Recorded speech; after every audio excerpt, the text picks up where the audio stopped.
All right, welcome back, all you snowboarders of the internet. I'm sorry about the internet connection we had earlier, but they're done digging next door, so that shouldn't be jostling the buried line in there. No, Ian, I did not scream for Sochi when throat punching the kitten on the job site of these assholes that were digging holes in the ground and fucking up the internet. If you missed the last live stream, hopefully this time I can answer your guys' questions.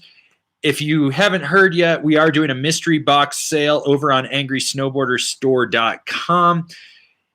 I will be giving away a promo code to save 11% as it is the 11th anniversary of Angry Snowboarder. It's also Friday the 13th today. Does anyone want to just talk Friday the 13th? I'd be down to talk Friday the 13th. I love Jason movies.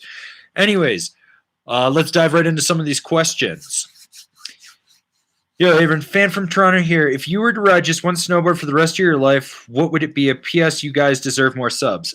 Dude, we're doing fine with the subs. It's growing where it needs to be. I'm not worried about it. One board and one board only.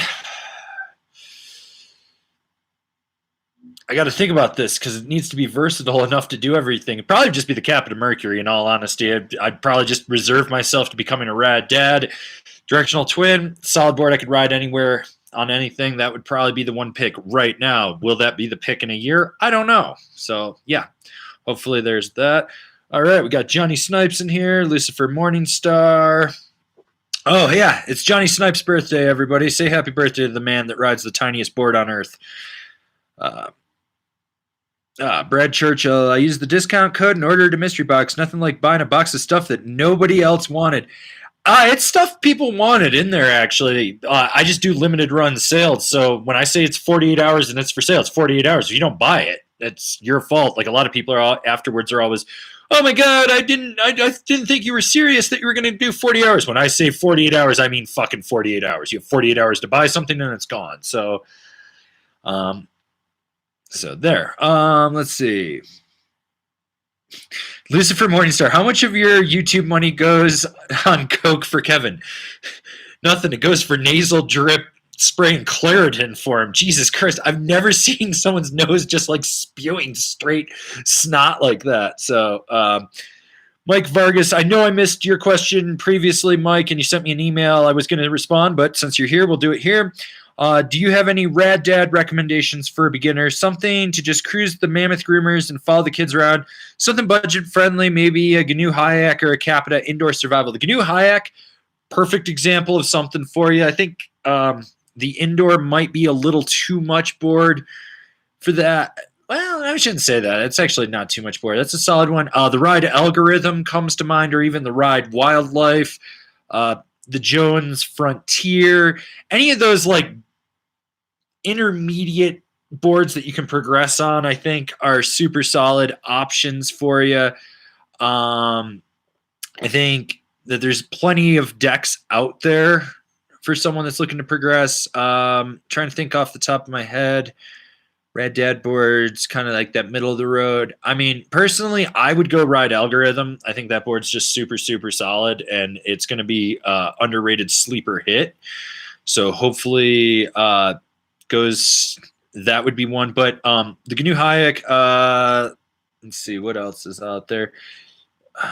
You could even do, well, the money might be a little too soft from GNU for that. Depends on the age of your kids. If they're like really little, that might be perfect for you. Let's see what else is out there. Going through my head, there are so many good options out there.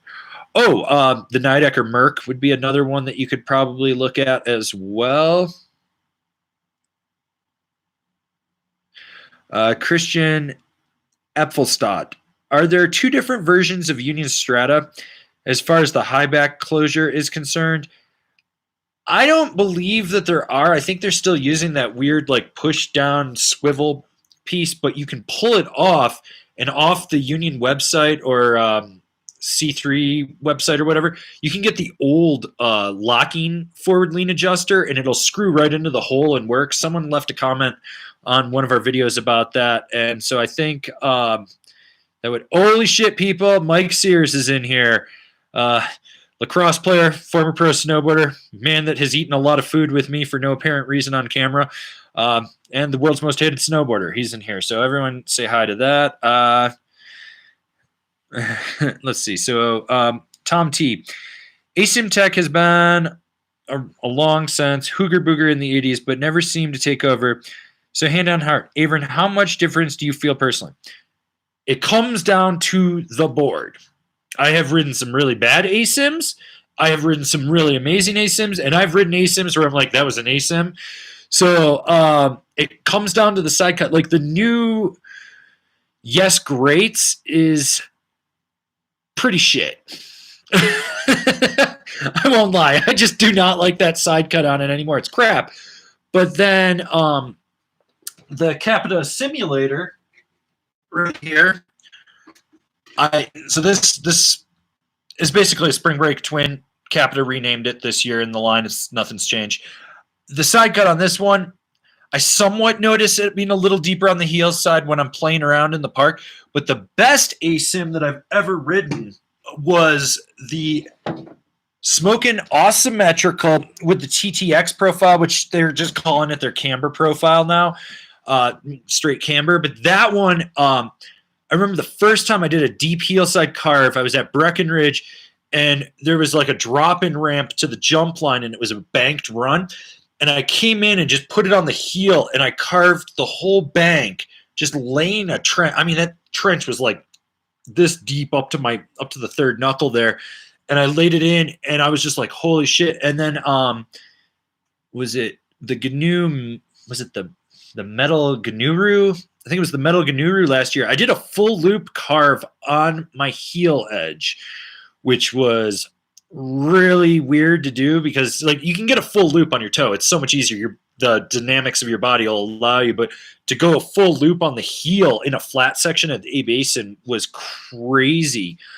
Like I said, it comes down to the company. Like there are some boards that I've ridden, like the Nitro Fury is just sort of like, oh, it's an ASIM, whatever. And the new Rider's Choice from GNU is ASIM, and you kind of notice it, but not much. But like boards that are ASIM that you don't notice, the Lago Double Barrel is actually an ASIM. It doesn't have a visual look to it that it's ASIM, but it is an ASIM. And that board just rode like a twin to me. Like, I mean, the side cut was dialed. It was great. I could carve with it, but I was never like, oh, this is totally ASIM. It just felt like I was riding normally with it. So I think the Nitro Pyro was probably the first ASIM back in 92 that really got notoriety. And then when they brought that board back, when I rode that one was phenomenal as well. So hopefully that answers your questions about ASIMs. I think like when it's done right, it's absolutely amazing. And when it's not done right, it's just a turd and you end up something like the Yes Greats, which was a good board. And now it's a fucking snowboard. It doesn't fucking matter.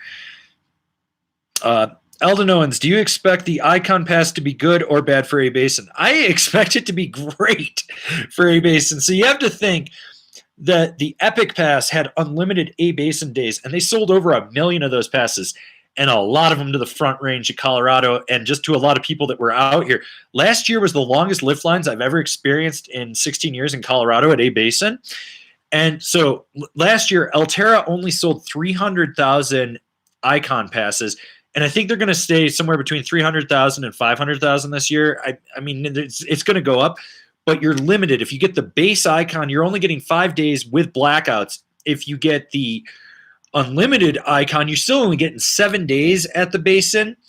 And 7 days, I guarantee you a bunch of people will blow 2 of their days in the preseason at A Basin, and they'll probably blow like 2 to 4 days at the tail end of the season with it. In all honesty, the amount of people that are all butthurt about A Basin going Icon and being off Epic is amazing because they're like, I'm never going there again. And I'm just like, thank you. One less person as I need to deal with on the mountain. So A Basin leaving Epic is amazing. And I think being on the Icon, which is funny because I have an Icon and an A Basin pass. So I've got like 7 days I'm never going to fucking use at that mountain. I'm just like, whatever. So it is what it is. But to me, I welcome it. I think it's going to be really, really great. So hopefully that answers your questions. Michael Kulig, Thraxis gone now. Looks like K2 replaced it with the whole gate. I think the Thraxis is still in the line. Don't quote me on that, but I remember looking at it and saying it was just a carryover. They were keeping like the same colorway and carrying it over. The whole gate was supposed to be a new one. I don't really know because at the end of the year last year, I bought 2 pairs of Thraxis just to be safe. I was just like, I got a deal. I basically got 2 for the price of 1. So, God, I hope they don't replace that boot with something else that doesn't fit my foot. That would suck because then I'm going to have to go find something else. Drew Weisner, any reviews for the Nitro Pantera coming in the future? I have asked Nitro for the Pantera 2 years in a row now.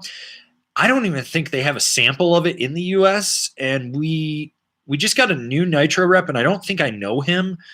So I got to see if I get enough demand, I can probably email the guys at Nitro in Salt Lake and see if they can put one aside when I come through, and hopefully I can get on that. Yeah, so there. I think that one answers that. Let's see, I'm missing a few questions here. Let's see.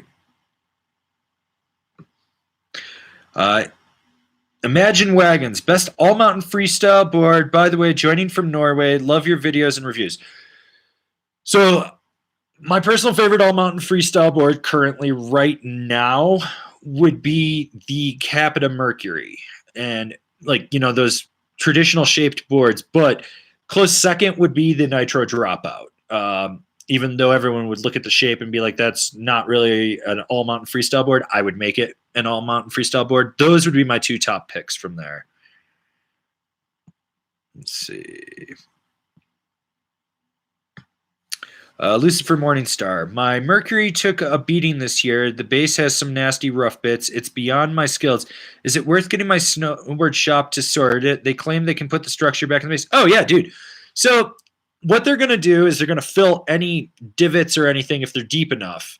Then they're going to run it over a belt, and that's going to take, like, level it out. And then they can put it over a stone, and that'll re-add structure to the base to it. And depending where you ride and whatnot, they can do a structure. If they're competent, they can do a structure towards that snow.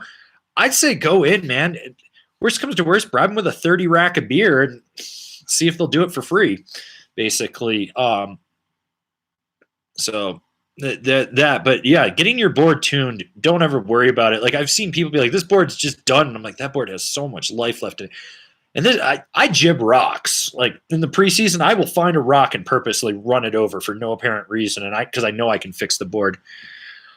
Whistler asks, what do you think about Pat Moore on K2? I'm stoked for him. I think Pat being on K2 is a great move as he's getting older in his career. He's going to have a hand in developing product with them, which will be amazing to see what he does.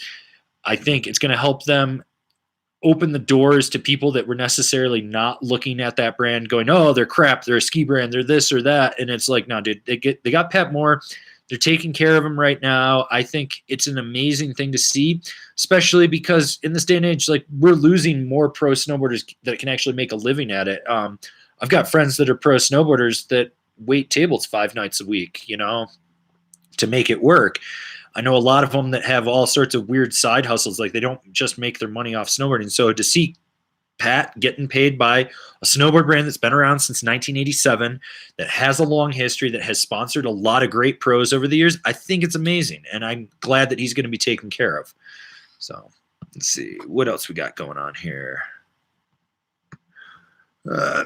JMap1, Gullwing 14, Disaster 2017, Goliath 2017, Cool Bean 19 for POW. Want to improve my riding. What board would you recommend? 1.85 meters, 210 pounds, 10.5 to 11 boot size. Thinking about a Capita Kazu plus a Huck knife. So what I would do is replace the Team Gullwing and the Goliath with the Kazu. That would be what I would do for like that high-end hard-charging free ride. And then I would get rid of the Disaster and replace that with the Huck knife. And then I would have the Kazu, the Cool Bean, and the Huck knife as my 3 boards if that was me in your situation. That way you've got your Huck knife Pro, or the Huck knife for your park board that you can ride anywhere. You got the Kazu for ripping hard carves on groomers. You can still ride it in POW. And then you've got a short fat in the Cool Bean so that you can go out there and just do what you need to do. David Jones, who is your favorite rider from back in the day, i.e. early 90s? Kevin Jones, hands down, will always be my favorite rider. He was Travis Rice before we had Travis Rice. He is, in my mind, the most quintessential snowboard superstar that could have done anything he ever wanted in snowboarding and did. And, I've been sending him packages of Angry Snowboarder merchandise on and off for the last few years, and just stoked to see that he's still riding. He's still living in Tahoe. Kemper's taking care of him. A few other companies are. It's good to see. Like Kevin Jones, hands down, is my favorite snowboarder. He's also the reason my feet are completely destroyed because I bought his Northwave boots, which Kevin and I actually talked about in the last podcast, if you haven't caught that. So, yeah. We're up to 69 concurrent people in here right now. The stream seems to be healthy. So if this keeps up, I will try to stay on a little bit longer since I cut out early on the last stream. For all you guys that don't know, that just got in here, we are doing a mystery box sale over on angrysnowboarderstore.com. If you use the code STREAM2, you will save 11% off the purchase of that. There's a lot of great stuff going into those mystery boxes. This isn't just like random shit that was left over. There's just a lot of product that I need to get out so that I can get new stuff in for November, because I've got some awesome stuff that I'm working on for you guys. So if you buy these mystery boxes, they're going to be loaded with a lot of great things. So hopefully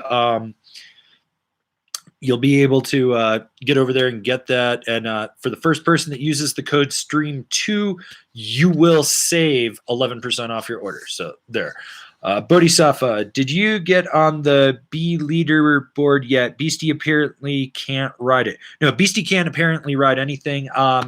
I haven't gotten on that board.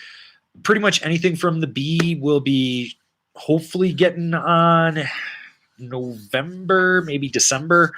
We're going to see, like, I have a weird relationship with Burton. A lot of people I know have left and they moved the rep force over to Utah, which is not my territory. And they're, from what I've heard, just too cool for people in Colorado. So, yeah, hopefully there's that.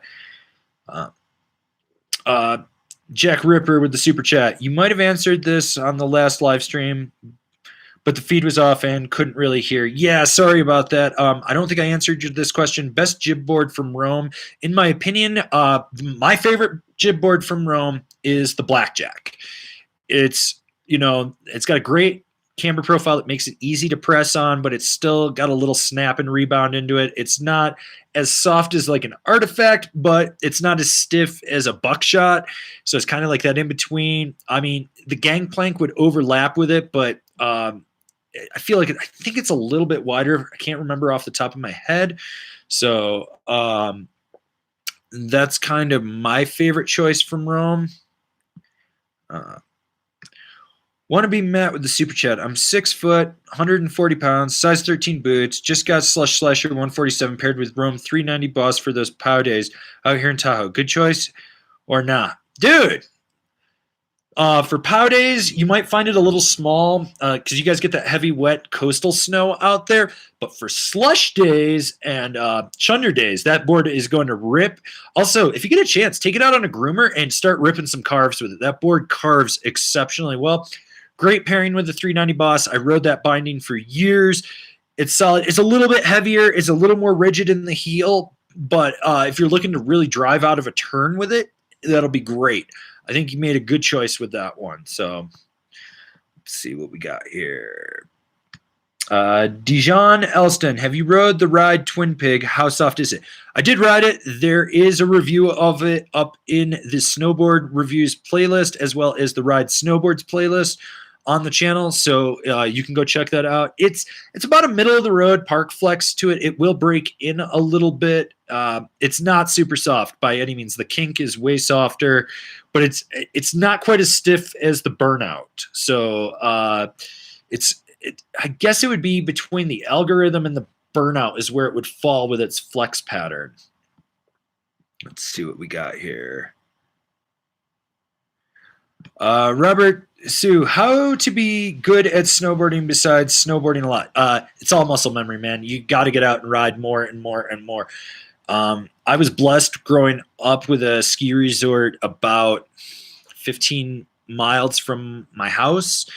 So for me, it was get out of school, go to the mountain, ride every day. I mean, I I don't really know many people that are like 16 years old, 15 years old that go and ride 100 days a year. But every day that I could ride, I did ride, and that's what it is. And every year that I can ride as many days as I can, I do. Like last season, I got 160 days. Season before that was only 60 something, but I mangled my knee really bad. So I just said, I called it. Season before that was, how was that? That was like 180, no, 140 something.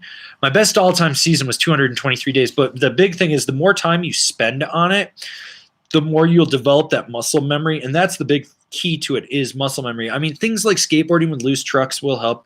Going to the gym to work out and facilitate yourself to build up the muscles that you use. Snowboarding means using non-conventional workouts to build it up. But the only way to get good at snowboarding is to go more and just think about it, visualize everything like that. Those are the best ways to do it. So at least that's how I do. Super chat from Lucifer Morningstar. Thanks, Averin. I rode a lot off piste this year and found plenty of rocks. The only shop that can do that type of tuning will have to send it off to their HQ, but it'll be worth it. Hashtag rehab for Kevin. Poor Kevin. Rest his soul. At least he's still alive. While we're talking about passing, Eddie Money passed this today, so let's pour some out for the man, the myth. But I don't know. I'm probably going to butcher some song that he did. I know I've listened to Eddie Money in the past, but yeah. So anyways, Brad Churchill, have you ridden a Never Summer Instigator? Specs are comparable to the Orca. I haven't. I've looked at the specs on it. It's a little different, and the way that they do their layup and stuff, they use more epoxy and they use a different fiberglass to it, so it's going to have a more damp ride than the Orca. Let's see what we got here. Tom says, work as a filmer and looking for a stable, smooth ride for work. Follow cam, park. Any recommendations? I was on the Spring Break Twin last season, which was perfect, but it was stolen. Combat Cameraman X. I think that's his Instagram or YouTube handle. So if you're doing a lot of follow cam in the park, you probably want a cambered board, something that you might actually like, something that's American made, because they tend to be a little more damp and they use a little more epoxy in there, which just helps with those vibrations, especially when you're doing follow cam. I don't know if you're doing what your rig actually is and what you're following with. I assume when most people say follow cam, it's probably just a GoPro and a gimbal, but for all I know, you could actually have a DSLR and a rig. I know when I do follow cam with stuff, I want something that's going to keep speed, be damp, but it's going to be consistent. For me, that tends to not be camber. My favorite follow cam board for the longest time was the Arbor Westmark rocker, because I never had to worry about speed, because with the reverse camber in it, it kept the tip elevated, so I didn't get that drag, so I could keep my speed when I was following people into jumps. But if you're going off the jumps and doing follow cam and you want something a little more smooth, you might like something like the LibTech E-Jack knife, or since you did have a Spring Break Twin and you thought it was perfect, check out the new Capita Simulator. It's just a Spring Break Twin with a new name and a different graphic.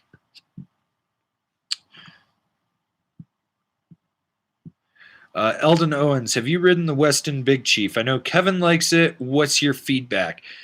I did ride the Big Chief 2 years ago, I think, was the last time I rode it. It's solid. It's a solid board. So the thing with Weston is they're built at GP87, and their board designer is my friend Eric Luthart, who also designs the boards for Telos and stuff. And he's had a lot of input with the Weston boards, and that was one that he worked on. So the side cuts will be dialed if Eric worked on it. Like, that's one thing that he's notorious for, is having dialed side cuts. But that board, I mean, it's up there with like those charging boards. I put it on the same level as like a niche Maelstrom or something along those lines as well.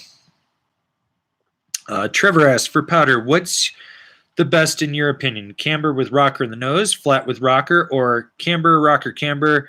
Spending a lot of time in BC next season. Would love some advice. Thanks. It comes down to the snow conditions, the flex of the board, and where it's made. Like, I have powder boards that are camber into a rocker in the nose. I have full reverse powder boards. I have flat powder boards. I have flat to rocker powder boards. I've ridden everything. Right now, what I really like is having a little bit of camber under that back foot just so I can push into it and pop off things. So I have an Endeavor Archetype, but I also have a K2 Cool Bean as well and a Telos Backslash that I ride.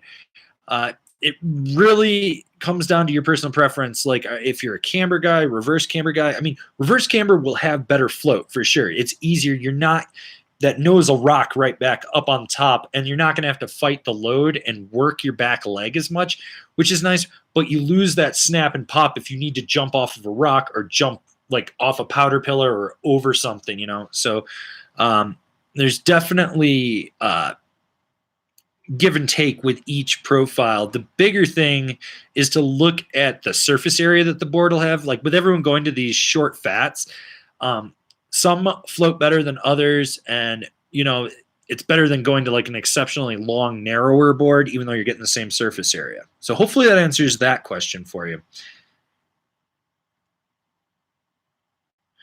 Bruce Magic, did not hear response to my DC BDR limited question early today because of the lag. Sorry to bother you about it again. No, that's fine. That's my fault. It's the guys working next door that knocked it out. So you had a 67 wide, was it XV, I think? And then you had this 54 DC, and you were talking about how you just felt more exhilarated basically because it was looser and sketchier. And what that is it's a release of endorphins to you that gives you more adrenaline because that board is looser. You got to stay more on edge versus you had a gold member. It was a 67 wide gold member. That's what it was. Versus your gold member, which has a heavier construction to it and is designed to be a damper ride. It's a lot of personal preference, and it's a lot of just your personal interactions with that board that you had. So hopefully, like when you're on, like, hopefully you understand this, but what you're on is that 54 versus a 67 wide. You're talking about a lot of different surface area. You're also talking about a North American constructed board, and that DC BDR, I believe, was made at GST, which was Austrian construction, but it was different. So it was a lot more lively. And I think that's the one that had that weird camber profile to it. So it was a lot looser in general. And so what you're getting is just a board that's just vibrating and looser. So you're more on edge, and you're more aware of your surroundings and how you're actually going to ride it and try to just push it to its limit. So hopefully that answers your question. I'm sorry about earlier with the first live stream and the connection and everything. Hopefully the rest of the day we won't have these issues. No worries. Let's see what we got here. Fizzledesk, whatever happened to Homeschool Outerwear? I really like their stuff and can't find them online at shops. I think they're selling direct now. I haven't talked to Danny in years. They had some issue with shipping or something. I can't quite remember. And then I think they moved from Portland to Southern California, which is really weird because they made stuff for the Northwest, not for Southern California. And, they fizzled out, I guess. So,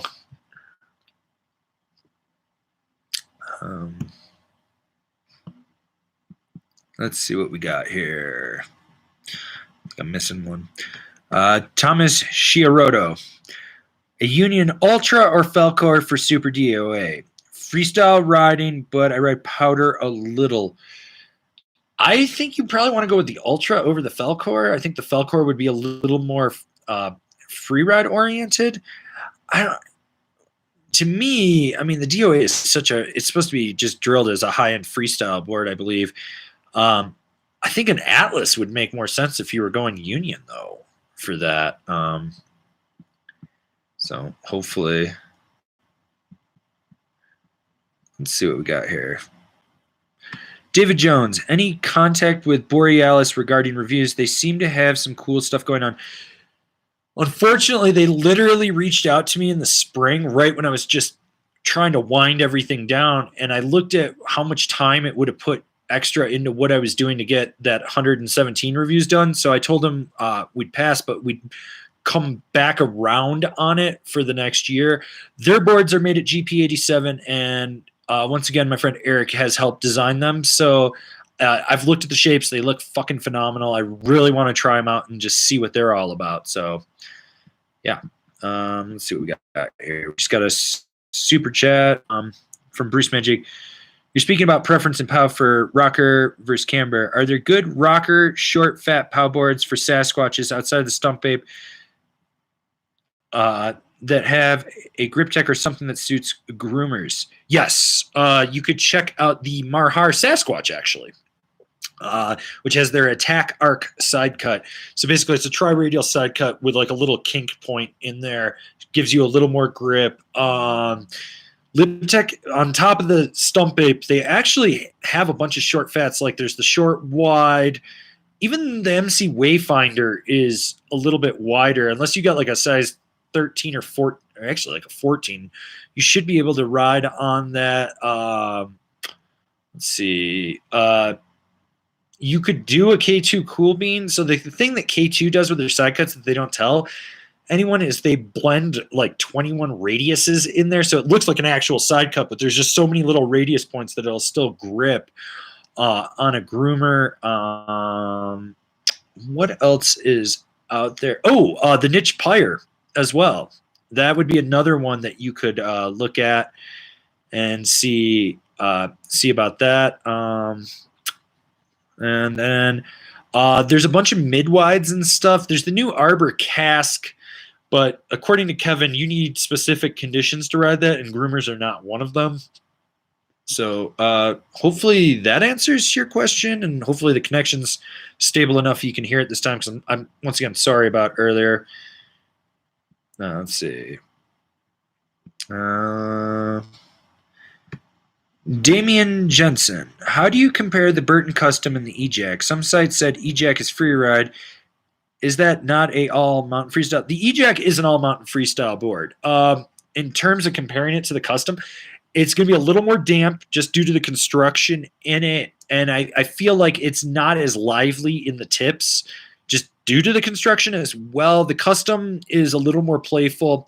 They both have snap and pop just with the camber profiles on there. But I mean, the only reason that someone would say that it's free ride is because they're going off like who EJack is as a person, but they obviously haven't snowboarded that long or realized that Eric Jackson actually came from a whole freestyle side. I mean, it's a friggin' twin board.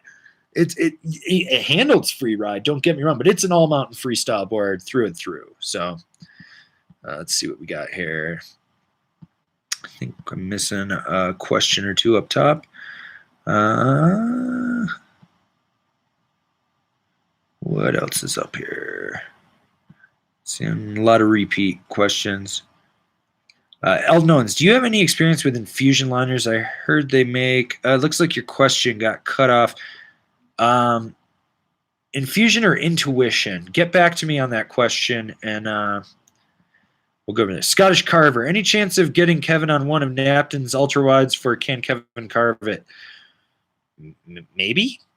I don't really know. I've got about 9 episodes of that I need to edit. I was hoping to have it done this month, but last week kind of had some chaos in my life that I wasn't expecting. Like a hot water heater literally like burst, and I've never seen a hot water heater like shooting water into the air. So I had to replace a hot water heater. Car went in for scheduled maintenance. They found a bunch of stuff that was about to go wrong, so I got to fix that. So like I just been working on some other stuff, but once I can sit down and edit that out, we should have like 9 more episodes of Can Kevin Carve It. So let's see what we got here. Chris Jacobs.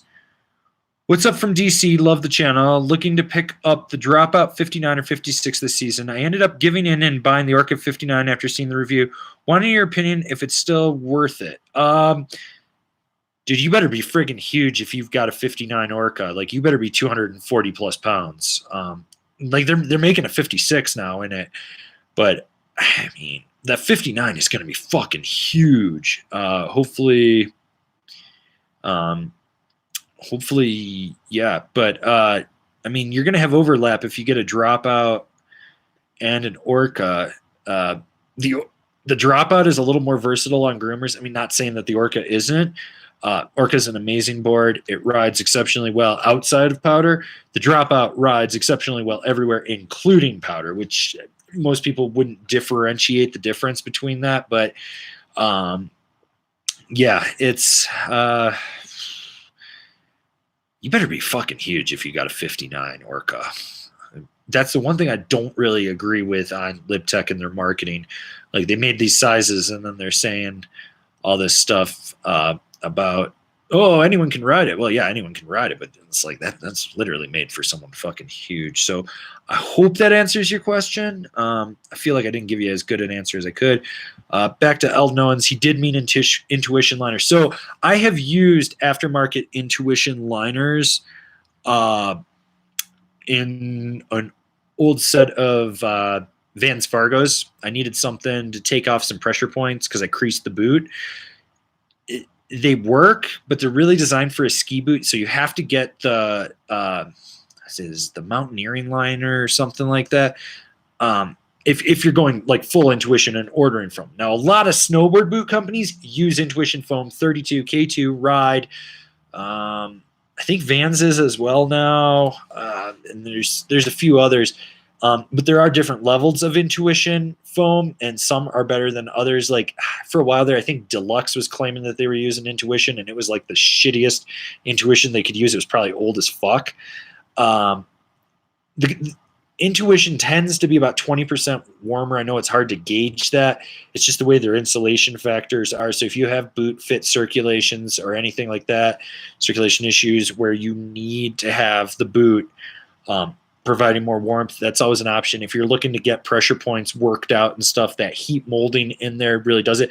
But if you're looking at a full plug liner that has no shape, make sure you get a burrito wrap version of it, and you want to make sure it's the one that doesn't have the hard foam on the outside that's almost plastic, just because that when you mold it around, because of the way the snowboard boot flexes, you lose the drive in the boot. It basically creates a pinch point, and then it pushes the side of the liner out, which creates this weird pocket of space in there, and then your foot slips around.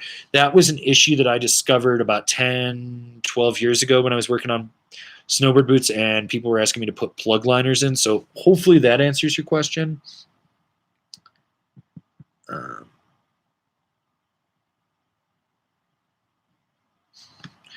Burton Happy Place or the Ride Baker? Looking for a twin that can slay everything, most of that. What the hell is the Ride Baker? Is that a model I never got to test?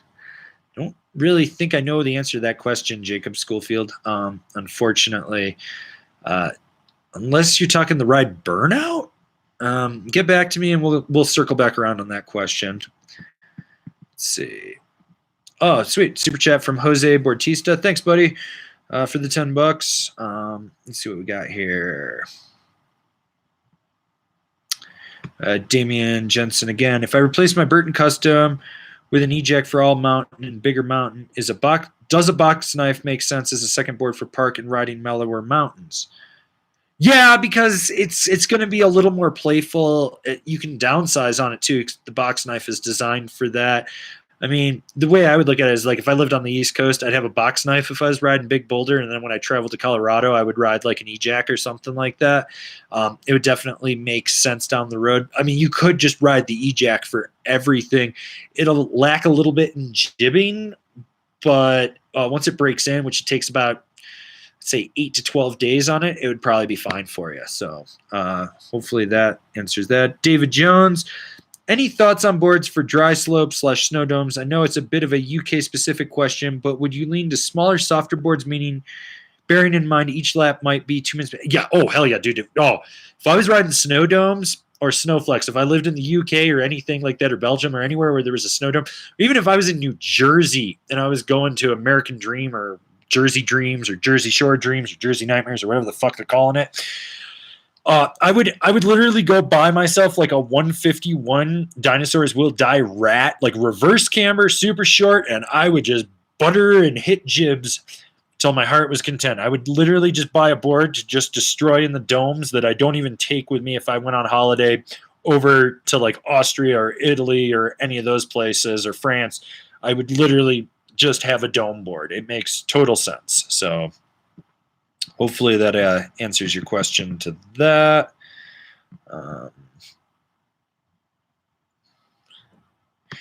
Bruce Magic, why do you say you have to be really large for Orca 59? Waist width is only 26.5 and only 10 millimeters of taper. Stump Ape has way more taper and way more surface area, size 13.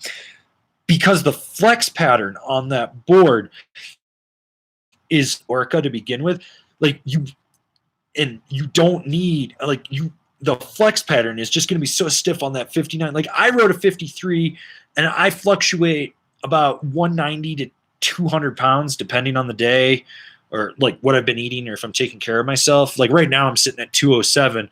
I'd still ride a 53 Orca. I just know how that is unless I was riding balls to the wall, wide open, heavy pow, like no, above tree line. That would be the only reason that I would do that. So, yeah.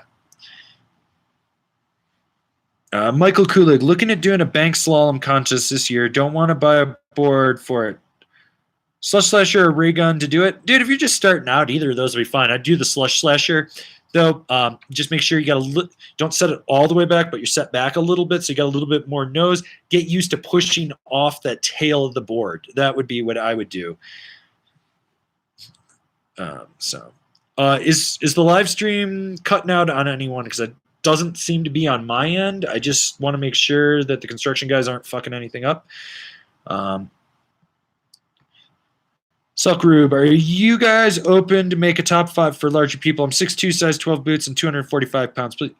It's in the works. You guys got to understand. So this book right here is full of nothing but top 5 lists. Nothing. Like, I mean, this thing is just top 5 lists.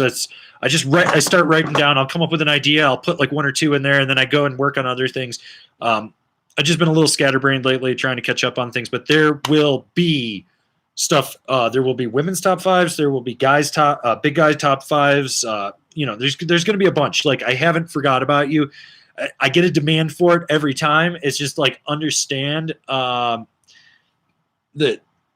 there's just a ton of shit in my life going on, and I do work a 40-hour-a-week job still. Even though I keep telling them that I'm quitting and then they keep giving me more hours and I don't understand it. And people keep quitting and then I have to fill in and then I get calls on my days off after my hot water heater exploded and I just want to sleep and I fucking have to go to work and then fix a hot water heater. It sucks.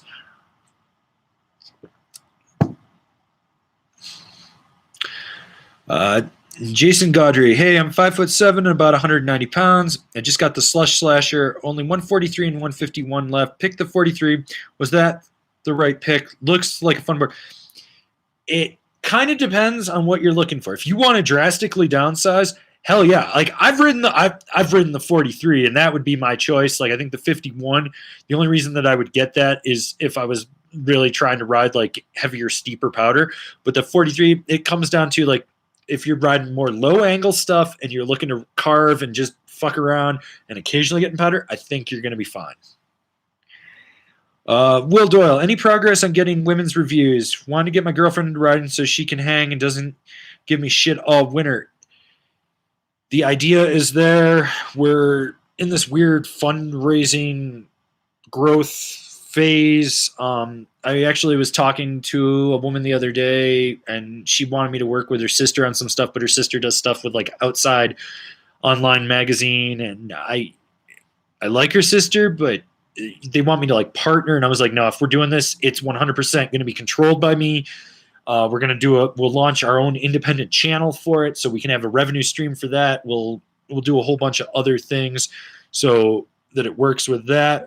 Women's reviews, it's not something I throw on the back burner. It's if you're going to do it, you got to do it right. Otherwise, you end up with shit like the Good Ride where you got that fucking troglodyte chick doesn't even know that the party platter is camber and she's fucking talking out of her ass and can't fucking explain anything. And that's what you end up with is just a woman going, I'm thumbjacking my queef hole. It turned. It's pretty and it's green. That's what you end up with. And unfortunately, that's not what you want.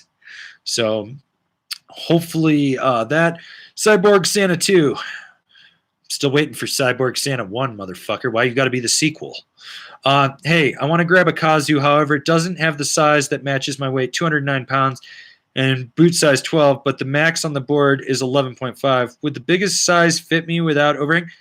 Should. So little formula I do, it's a loose formula, so it's not exact, is you take the nose width and you subtract the waist width from it, and then you get this number. Then you divide that by 2, and you take that number and add it back to the waist width, and roughly, that is where the width, that is what the width of the board will be at the center of the insert pack, give or take. It's a little loose.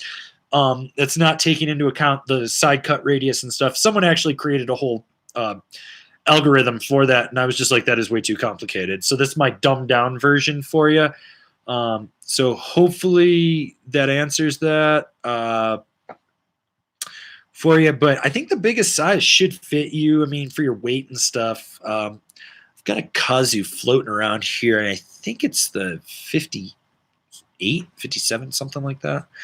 So super chat from Thomas Shiroto, Capita Mercury 161 or Capita Super DOA 161 wide.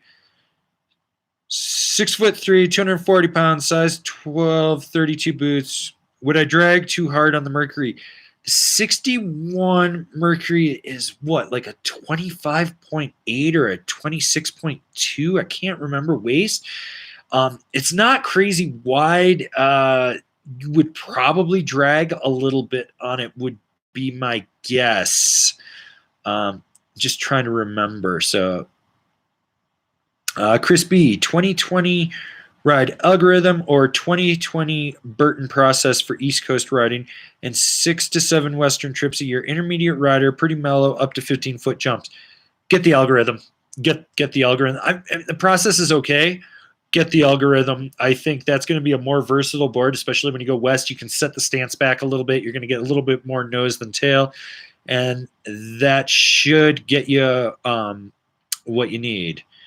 John Espo, where's the snow going to be? It snowed twice this week here already. So it's going to be where it's cold, there's moisture, and it can stick to the ground. That's where I'm going with. Blake Crowley, Colorado guy with 18 cold brew and beater 16 DOA. Comfy on double blacks, but want to progress on switch. 1s plus 3s around the mountainside. Hits probably outside the park. 19 Brewster or better off with a true twin. So the Brewster is actually twin from contact point to contact point. Don't let that fool you. I have a 2-year-old Brewster that I've probably ridden like a handful of times, and it rides like a twin. It's got slam back inserts if you want it.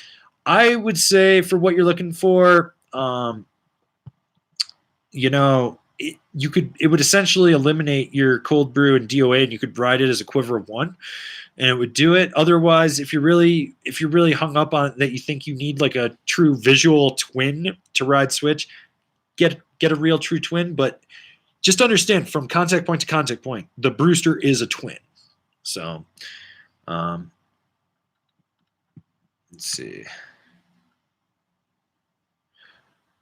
Raul Duke, did you ride the new simpler construction spring brake powder racer? How is it different than the expensive one from last year? That guy ended up being a bummer on hardpack. Far too much nose work. I haven't ridden that board ever. I want to. I'm really not too sure about the construction on that one. I'd have to like really look at that and come back to you on that one. So Thomas Shiroda, Mercury 26.1, Super DOA 26.2, same shit. You're talking 1 millimeter. That's like a sheet of paper. Yeah, it's pretty much the same shit. Honestly, I'd say just probably go Mercury then at that point. As long as your stance isn't like 18 inches wide, you should be fine. D-Jips, a simulator or headspace for park, medium, large jumps and rails? A simulator all day, every day. Fucking best park board I rode last year.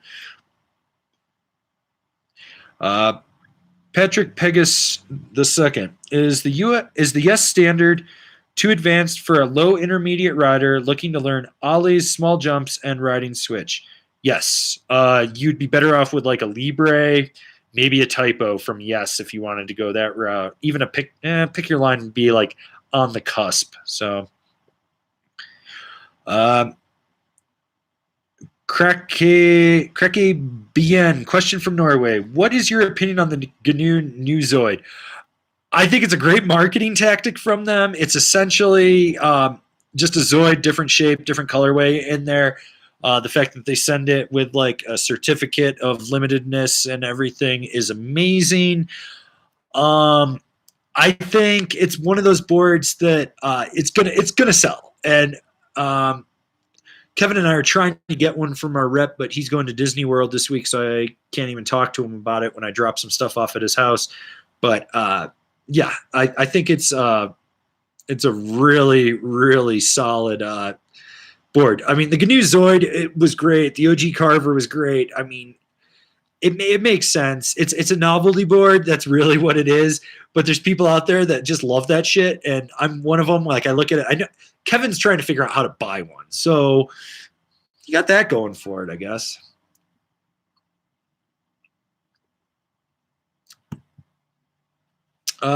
John Omler. I jumped on more Burton stuff this year at demos and noticed that their boards were lacking pop more than other brands.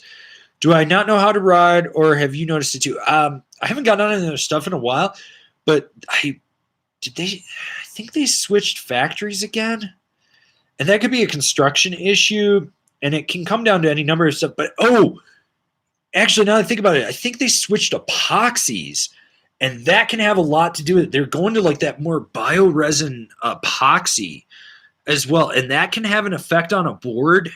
It also depends on how wump to shit those demo boards are, because like I'm not gonna lie, when I take stuff from a demo fleet, if I don't get it right away, it's kind of haggard sometimes. So it could be that, but a lot of it could also do with the core milling or how they treat the cores. Like, I remember, I don't know if they still do it, but I think for a while there they were doing kiln dried cores, which makes them ultra light, but they do lose that snap because they're dried out. Ed and Fezlik figured I'd drop a 10 every live stream. I'm a Patreon supporter. Where the fuck are my stickers? I need to get back to work now. Keep killing it, bro. Stickers went out for everyone that's in Angry Snowboarder VIP. If you're not a member of Angry Snowboarder VIP, we have 2 tiers of sticker. There's the Ultra tier, which gets you a big envelope like this once every 3 months, and the first month that you join, that's loaded with it.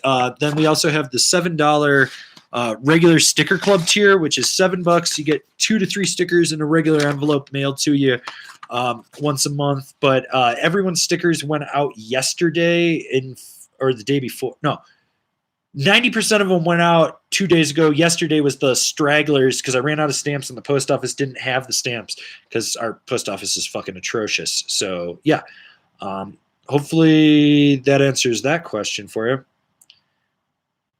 Okay. Josh Etzit. What's the difference between Euro boards and American boards, specifically Capita? What do you think of Capita boards? I think Capita makes some really good stuff. They do a little bit different construction. So here's the big things about European to American construction. American construction has what they call a wet layup, and they use about a gallon of epoxy per board. So epoxy is heavier. It makes the boards more damp when they put it in there. I'm not saying all of them do this, but they do that. And they tend to use a thicker core. And then if you look at stuff like Mervin, they don't use a full tip to tail wood core. They have what they call tip fill, which is basically P-Tex plastic, UHMWEP or whatever it is in the tips there. But by using more epoxy, they tend to be more damp, more dead. This is why you get that whole Never Summer Never Summer uses 5 layers of fiberglass when the industry standard is 3 for most places. So once again, it's a flex thing. It's a dampening thing. You don't deal with the micro vibrations. Now, the biggest difference with European is, one, they don't use such a wet layup in the construction. They have more modernized materials. They tend to have newer built factories that have newer machinery. The other thing is they actually do what they call finishing, where a guy will literally go around and finish the sidewall and the gloss top sheet and everything on the board. So that's where you get that gloss top sheet that's reflective in there. It's why the sidewalls don't look as rough. It's why the bases have a smoother finish. Those are the biggest differences in there. I mean, if I have to choose, I will choose a European-made board any day of the week over an American-made board. And that's not to say that there aren't great American made factories. I think like Marhar does a lot of good things to make their boards look more well polished when they come off the line versus say a Smokin' or a Never Summer or a Mervin. So yeah, hopefully that answers that question. Let's see what we got here. Alex Aboro, I'm looking into Moss Snow Stick snowboards. Why or what makes them so expensive? Marketing, demand. They're a niche market in a niche market. So what they're really doing there is they're basically saying they're limited, they're harder to get. You know, they do have some proprietary technology that like that weird 3 divoted shape thing on the tails of some of their boards that breaks up the surface tension and whatnot. But by and large, a lot of it just comes down to the marketing and their limited run. They don't make as many boards as other companies. Like, so there's that. So let's move on to another question here from Eric Kostinen. Hi, I'm waiting on a lumberjack for some tree riding, but I heard it's okay for park too. I have a GNU headspace and would like to add a directional party board. If I have to choose, should I ditch the GNU? Yes and no. So here's the thing. Like the lumberjack is great in the park. So the way it was designed when I helped Nate design that board was we were going to make a log jibbing powder board, a twin log jibbing powder board. So Breckenridge is notorious for having log jibs. I know where they are, and I'm not going to tell any of you.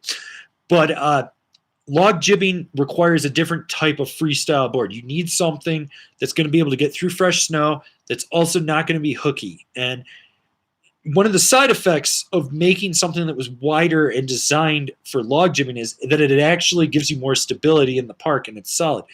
Now, would it replace your headspace? It can. I know people that do with it. Superfan Alan Russell rides that board for just about everything, including park.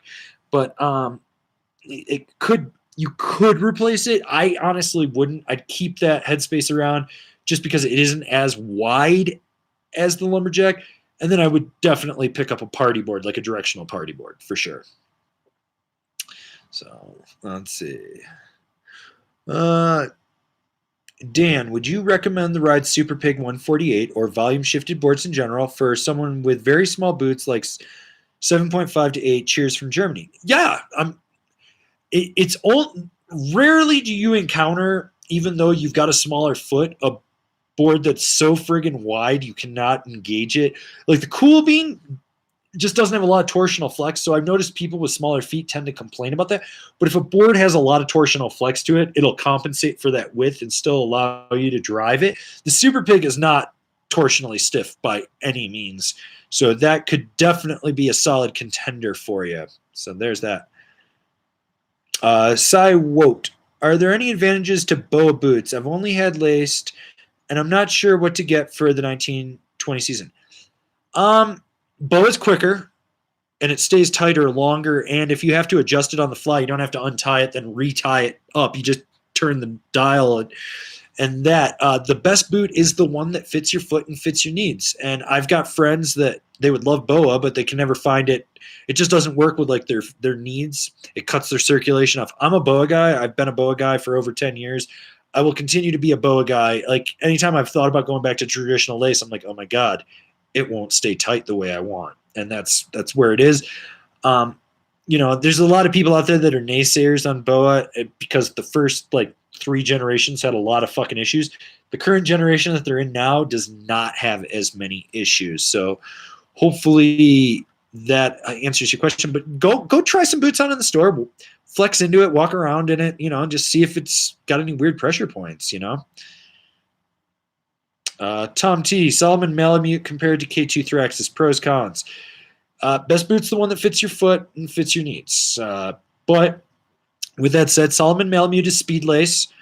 K2 Thraxis is triple Boa. So you've got 3 zones that you can adjust how it tightens with the Boa, whereas the Malamute, you've got the internal and then you've got the shell speed lace on there, and speed lace will loosen up quicker than a Boa will. Also, you have a Solomon fit versus a K2 fit, which the K2 is a little bit wider than the Malamute. But once again, try them on. See, they're both relatively close in flex, although I do believe that the Malamute is actually softer than the Thraxis initially. But the Thraxis, at about like 25 days when it starts to break in, goes from being like super stiff to just being like above middle of the road flex to it. So let's see. Caravan, I recently moved and I have my season pass. I have about a week of snowboard experience. How do I get good fast? You will ride every fucking day. You will ride as much as you can every single day. That is what it is. You will think about snowboarding every single day. You will go to the mountain and you will ride every chance you get. And you will, every time you go out, you must scare yourself at least once. If you scare yourself once a day on a snowboard, I guarantee it will make you a better snowboarder. Other than that, there's really nothing that will get you better faster. Rob Gams, I wear 9.5 boots. Is the flagship with a 24.6 waist width going to be too narrow? No, that shouldn't be too narrow unless you've got like a 20-inch or narrower stance. Like if you're really pushed in there, then you might have some issues. Overall, I think you'd be fine. Lewis Brooks, what's your take on step-on bindings? I've never tried them, but heard from friends. Some people love it and others hate them. You can watch my review of it. I fucking roasted them. I had all sorts of issues with it.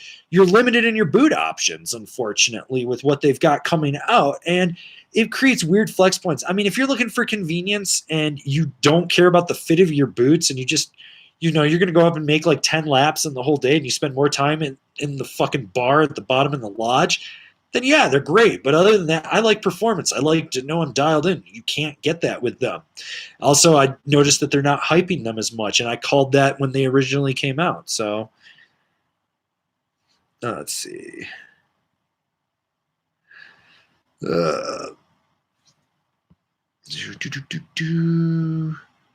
Merc, positive vibes from Italy. What's up, buddy? Carl Fisher, moved to Alaska, looking at grabbing a Jones hovercraft or mind expander. Thoughts or other suggestions? Looking for an all-around, everyday free rider. So the hovercraft will be stiffer than the mind expander, especially torsionally, which will be good because you do get that heavier snow in the spring up there, I believe, which will give it more drive. Also, it doesn't have as much crazy rocker in the nose, which means it's not going to float as well as the mind expander. The mind expander is more surfy than anything. If you get a chance, also check out the Endeavor Archetype. That is an amazing, amazing powder board, and I think it would just kill it up in Alaska. That would be a board that I think you should consider. You could also check out like the Western Japao Swallowtail, probably a little more aggressive than what you want if you're going to make it a daily driver. Or there's this company out of Utah called Snowfisk, and they make a board called the Tuna Belly, and then there's the Pucker Fisk. Basically check out the company Snowfisk. They're torsionally stiffer. They're like kind of that same level as the hovercraft, but it's camber with a nose rocker. They're really designed for just like deep and steep conditions. So that'd be my like 2 cents. So, let's see, where were we? I think we missed a question up here. Maybe I didn't. I think I'm getting everyone's questions here. Whistler, what waist do you recommend for carving with 10.5 boots? Mercury 155 isn't enough. I actually tend to like narrower waisted boards than what I should for a size 10 boot. But you ideally want to be like 25.5 or up. A 26 would be more ideal. When you get into like a 27, it really depends on how much you want to really lay it over. But if you're really just looking for deep aggressive carving, sometimes you might just need to invest in a board like the Nitro Banker or something that's designed for it. Brad Churchill, why are Mervin top sheets so bad? Because they grow the beans behind the goddamn factory. I don't know. They use that BioBean bullshit that's, and they don't have a tucked edge. That I feel that they're just brittle in general, and they don't have a lacquer coat on them. So yeah. Let's see what else. Let's see. I think I missed too many questions up here.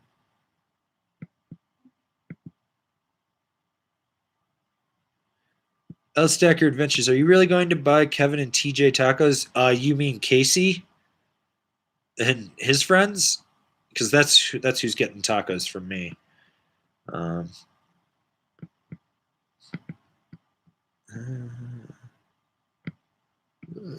feel like I'm missing a question here.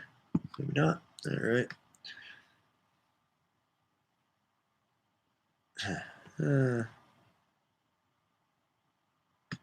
Tom G scared right now that we don't reach 100, so I can go to sleep.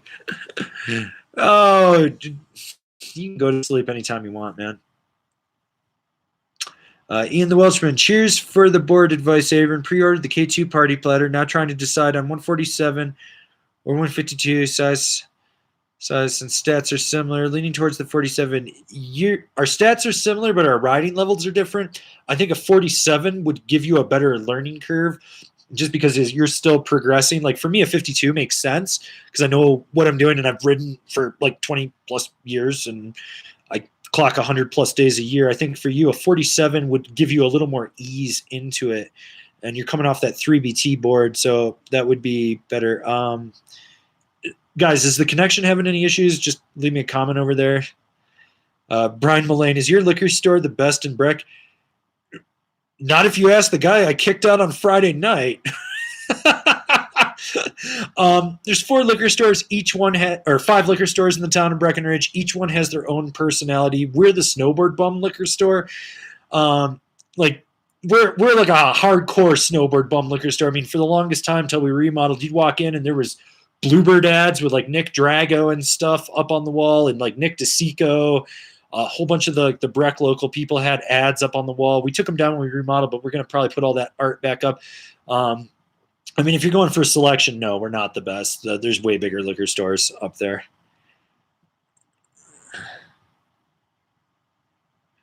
Rob Gams, thoughts on Burton Genesis, Reflex, and Jones Frontier for all mountain free ride? The Genesis, even with the Reflex, I think is a little bit of an overpowering binding for the Frontier. You'd be better off with a Malavita or Cartel, in my opinion.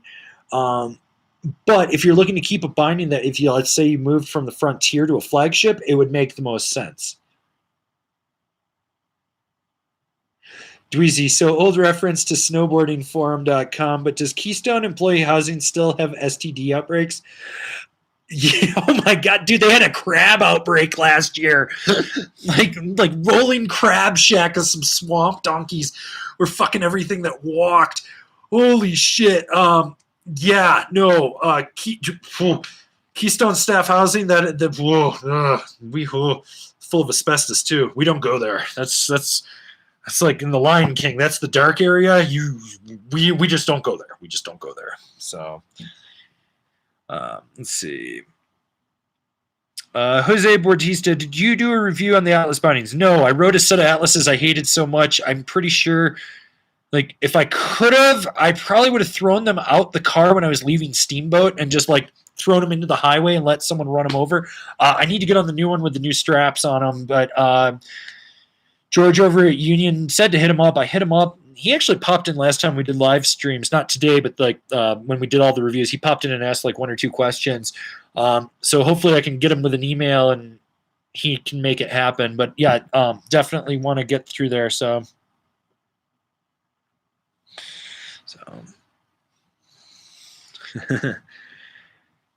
Brian Mullane, in general, do you hate Burton? No, I hate products that Burton makes, and I hate some of their choices that they make. Like this whole, we're a lifestyle company and we fucking make tents. Get your shit out of Bed Bath & Beyond, motherfuckers. People walk in there and look at it like, what the fuck is this? Little Timmy's parents are shopping at Bed Bath & Beyond. They probably don't snowboard. They ski. Put a fucking slap a vocal label on that pillow and give it to little Timmy. No, yeah, those are the things I hate about Burton. J Sloth 4130. Are the new Vans boot liners more accommodating to wider feet? Boot drama continues. Jared Troglodyte feet habis. Oh yes, Jared. Oh my god, you have like the worst luck with fucking feet, man. They revamped the line this year. I was actually at lunch yesterday with my old intern who's sub-repping for Vans now, and he said that they've changed everything, but he's not sure like what's going on. I need to sit down with him and when he gets his samples in and just kind of like go through everything and look at them, do some measurements and stuff. Yeah. Noah Mertens, thoughts on the 2020 hovercraft versus 2020 ultracraft? Worth the extra money? That's no. I like the regular hovercraft more than the ultracraft. The ultracraft I feel is like a status symbol. It's not like the ultra mind expander where it gets camber and it's stiffer and it actually has a different drive to it. You know, I feel like most people just need a hovercraft if they're looking at the two, unless you drive a Ferrari to the mountain, you're going to put it in the front seat. I mean, there's really no reason to have an ultra hovercraft. That's just kind of how I feel. Let's see. Mike Sierra, should I get out of bed and go snowboarding? It's cold. Well, here's what you do. You put your ninja suit on, then you piss yourself. And then it'll warm you up. And you make one lap, then it freezes. And then you're just in this cocoon of frozen piss that's just like venting your heat in there. And then you get so afraid of the smell of your piss because you probably ate asparagus last night that you just keep riding all day, sweating into it. And then when you get home, then you deal with it. So yeah, go snowboard, bud. Let's see.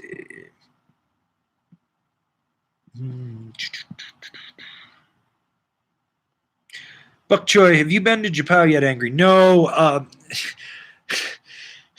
Fucking had to spend like $4,800 this past weekend to fix a bunch of shit, and that was pretty much the whole Japan trip. Like, just goodbye. Like, nothing like watching your hot water heater explode at 5:40 in the morning and being like, what the fuck is this? And having to emergency fix that, and then having some like emergency fixes on the Volvo and shit. Japan, it's on the short list. I was hoping this season would be the season to go. There's still a 20 to 30% chance, but no, Japan is one that I really want to go to. Brad Churchill, why does Danny Davis only ride boards that are not commercially available? Because he has them custom built for him, because he rides at a higher level than most people. That's almost their graphics, but the internal guts are completely different. It's been that way for years. I mean, it's just it, you know? So, Elvin's son, happy anniversary, dude. Glad your internet's fixed. Yeah, I'm glad it's fixed too. Got 2 more live streams today. We got the 5:30 to 6:30, and then we got Angry Late Night from 9 to whenever, which is more like a hangout. I tell stories, and I get a little loopy, and then Jesse Dennis hops on, and he's probably drunk, and then he gives me super chats to say fucked up things. It's pretty funny. So if you guys have never tuned into Angry Late Night, you should definitely tune into Angry Late Night tonight. It's 9 p.m. Mountain Standard Time. Also, there is one more live stream from 5:30 to 6:30 p.m. Mountain Standard Time. Also, if you guys haven't checked it out, swing on over to angrysnowboarderstore.com. We're doing mystery box giveaway or sales over there. So it's $150.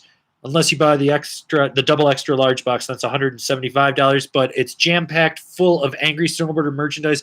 Some of it's stuff we've previously sold in the past. Some of it's stuff that was never released to the public. Stickers, just apparel, merchandise, like things like that in there. It's a mystery box. Basically, they go by size run. So if you're a size small, buy the small box. It's going to have the same amount of stuff as the double XL box. It's just everything in there will be a small. But trust me, there's going to be some crazy things in there. Like, there's stuff that you guys won't even be expecting to get. So yeah, if you haven't bought one, swing over, check that out. It's solid. So let's see. BJ time.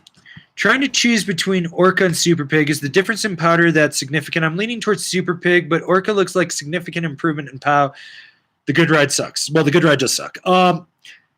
Honestly, man, the only real big difference you're going to get with the Super Pig is having that camber with that nose rocker. So when you load it up, it planes a little bit better in steeper POW. The Orca is like better in trees, just a little bit. It's like easier to maneuver because of the camber profile and the torsional flex. Either of those boards are solid.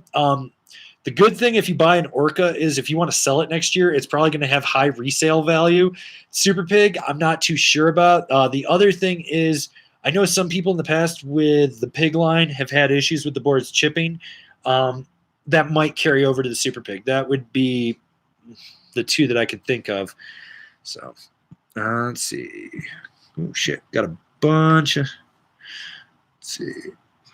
Jonathan Muntz. I'm an East Coast rider. I'm looking to get an all-mountain freestyle board. Want to progress in freestyle. Thinking about 2020 E-Jackknife for 2020 Capita Mercury.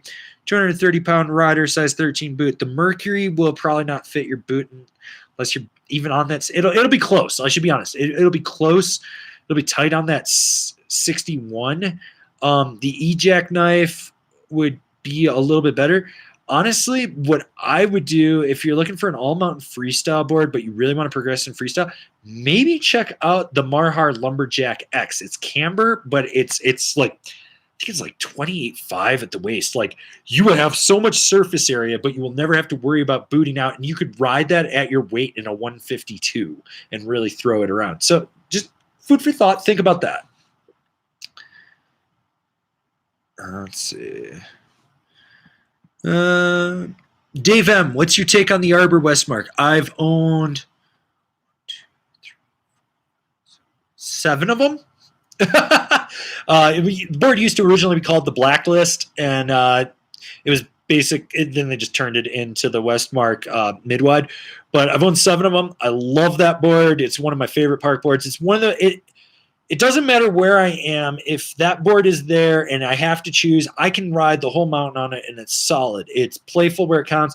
And you do have the camber option. You do have the reverse camber option. I was the reverse camber guy for years. I love that. Actually, I had 2 last year. I gave one to a friend, and then I gave one away in the board giveaway on this channel. So, oh, sweet. We're up to 100 concurrent people on here. I mean, I know this stream was only supposed to last like 45 minutes. We're about a half hour over. I'm going to go another 15 minutes. And then I'm going to probably go play some video games, veg out for a while, get happy hour at 4 and be back at 5:30. So, I'm going to give you guys like another 15 minutes of asking questions, and we're going to go from there. Tom T, isn't it hypocritical to marco eco-friendly when so many boards, 2-centimeter increments in lineup? We drive to resorts that have running lifts. Maybe enough already with the Save the Planet shtick. It's all fucking marketing, dude. You got to think about this bullshit, dude. Like, okay, your boards, let's say your boards are made eco-friendly in Austria. All right, so they're made in Austria. The wood's being transported from Germany. The plastic's coming in from China. The steel's coming from China. Your epoxy's coming from like Vietnam or South America or wherever. You know, the oil, then you got to, let's say you vacuum wrap it with plastic that's made out of oil, you know, so you got this that's just going to be thrown away. Like, snowboarding as a fucking whole is completely horrible for the environment. It's the worst, one of the worst things you could do. You're traveling, like, for me, okay, so for me, like, I feel like I cut my environmental detriment to the planet. 15 years, I did not own a car. I rode public transportation, or I walked every single place that I went. I literally can look out the window and I can see Peak 10 from Breckenridge here. It's like there's Peak 10, there's Peak 9, there's Peak 8, Peak 7, Peak 6, Peak 5. You know, like I can see it. Like, I don't have to travel anywhere. Like, for me, but you look at that. My bindings, I try to get all my bindings to get at least 4 seasons out of a set of bindings before I replace them, you know? And so they have, I mean, I think I'm looking at one pair right now, and that pair, I think, has something like 500 days on it. So that's like 5 seasons. Outerwear, I try to tech wash it and get multiple seasons. And then when I'm done with it, I donate it to the Shred Foundation. Like, a lot of my gear I donate to the Shred Foundation. For any of you guys that have old gear that you don't think you can sell, but it's still good, like someone could get life out of it, you should consider donating it to a charity like shredfoundation.org. You know, I try to do all that. Right now, like, you know, part of the reason, like, when I was shopping for cars, I got the Volvo was it got better gas mileage than some of the other ones I looked at. But I mean, dude, I still drive to Copper every day, round trip. That's 28 miles every day that I'm doing out there. But I try to carpool with friends. You know, we buy parking pass. All things realistic in everything that we do. That we, as a whole, are a horrible society that shits on our environment and destroys our ecosystem. And I get where they're coming from with these eco-friendly boards, and they're slowly like it's the first step made with renewable to make it out of the ground. It's cool, but I got friends that own factories, and they're like, a lot of that shit we just do it for marketing, so people like truth. So, yeah. Let's see what we got here. Met to season, yes. So there's like the K2 Wild Heart is super. Even K2 K2 Ride have women's stuff. Like literally, if you go and actually look at any company's line right about now, they're making so many good products for women. Unfortunately, like I'm not as well versed in that stuff as I should be. I just don't have time to sit down and just like learn everything, and I'm not working in a shop anymore where I'm on the floor. But yeah, there's so many good things. Let's see. What else we got here?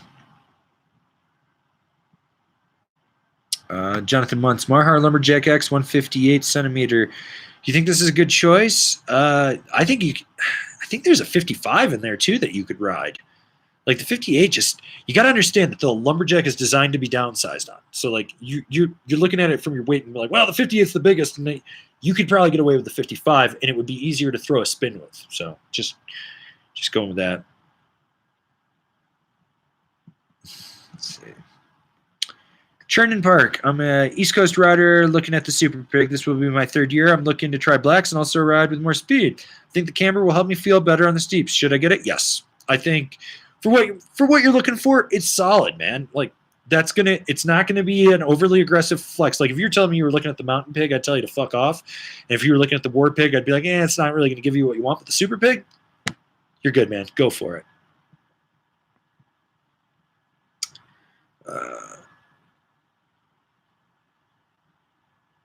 Nick, didn't realize you were a gamer. What video games are you playing right now? SXX got me into boarding. I only play video games to shut my fucking brain off because I have like so much shit going on here at any time. So I literally play PUBG and I'm fucking absolutely awful at it. I can only make it to like the bottom 10 every time. I've never won in like almost a year of playing it. I've never won a chicken dinner in solo. And I pretty much just get in the car and just drive around in circles and shit like that. It's just a way for me to just shut my brain off and not think. It's the same problem I have when I watch movies these days. If it has a good plot, I'm just like, I start thinking. I was like, well, what's going to go on? What's happening here and stuff like that. I need things that just make me retarded for a while. Like I need to just shut my brain off. Video games are one of the few. Like, I bought the Bungie Tetris Master Pack, and I was playing like Housewives and Tetris left and right, and just destroying them. Because all I do is just sit there and just drop all the pieces in place. But yeah, I just like very basic games that it's like very cut and dry. I can hop in and do it. So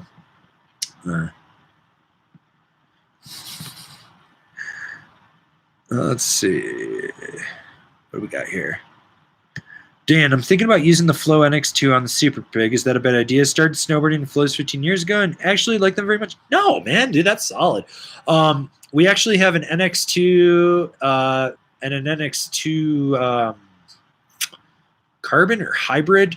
Kevin did those reviews, but we got about I think 4 or 5 Flow reviews coming out when I finally sit down and edit that all together, which is like I think like 30 reviews or so bindings. Yeah. Let's see what else we got going on here. Let's see. I think we're catching up on everything.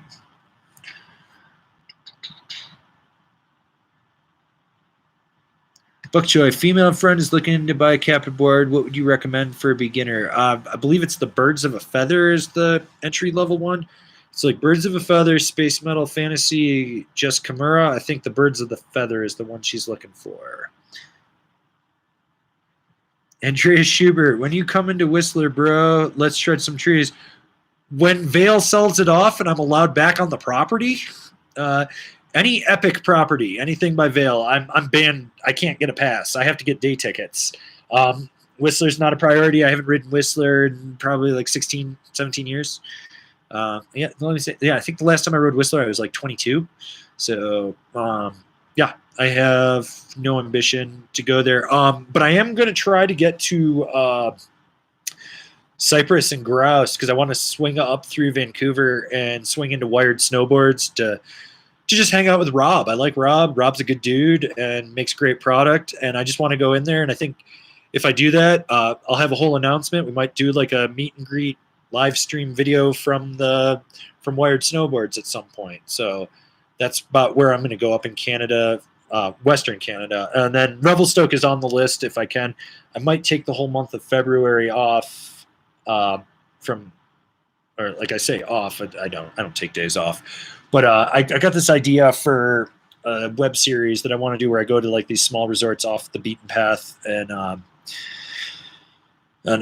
just go check them out. So, but I want to do like a full loop: Colorado, Utah, Idaho, Montana, Jackson, Revelstoke, over, down, back through California, which I hate California, Nevada, and then back to Colorado. It'd be like a month on the road or something if I've got the money. Yeah. Tyler Zach, what do you think about the Jones flagship as a daily driver? If you're looking for a free ride board you can charge on, but still like be a little reserved if you need to, it's a great board. The new 2020, they did change the flex on a little bit. It's a little more torsionally soft, so it's a little more playful as well. And that's kind of that. Let's see what else we got going on here. Dave M, fuck you, man. I'll meet up with you at Grouse. Good. I need someone to show me around. I'm gonna be a lost American, just like, huh? Where do I go? Where's that chairlift where that guy always jumps off? I'm gonna be like me. Oh, scan great. Cypress and Grouse, but no love for. Oh, dude, I'm totally going to Seymour. Man. If I'm coming to Vancouver, I'm hitting them all. I am hitting them all. So yeah, don't think I'm not coming to Seymour. Like, my goal is to hit all three. So yeah.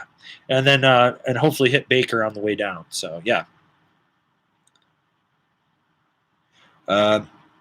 Etienne Mate, saw your Battalion Surfer review. The board seems great. Did you try the Spring Break powder glider? I have not. Unfortunately, I didn't get any Spring Break boards this year. Maybe this season I can. We'll see. It was a weird year this year, just so everyone knows. We're like with Goodwood going away and Snowboarder being like fucking horrible, and then like you have the Good Ride and that's it. Like no one really knew what was going on with reviews, and like I've always done reviews and everyone kind of knew I was working on something big, and then I rode 100+ review boards for review and did all that shit. Fortunately, some stuff just fell through the cracks, and we were trying to do that. Yeah.